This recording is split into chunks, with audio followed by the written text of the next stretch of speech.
ก็สบายดีคือเก้าพี่น้องพบกันเส้นเคยอยู่สวนคือเก้าเนาะนี่นักจ้างเขาเลิกงานมากับบ่มีอย่างเนาะที่ถ่ายบรรยากาศตอน5 โมงแรงเนาะแสงแดดกำลังคอมพลอยลงเนาะ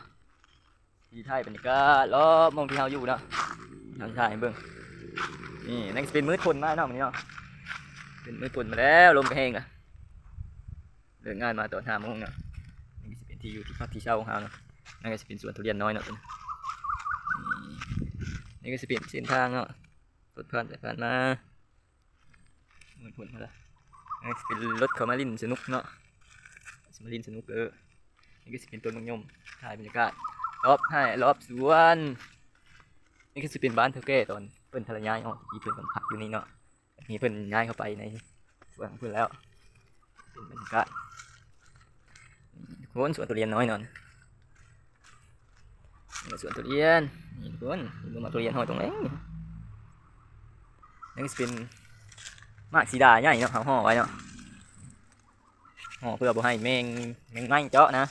เอาไว้กินนี่สินค้ามะทั่วที่เราปลูกไว้เนาะแต่ตอนนี้มันก็ตายแล้ว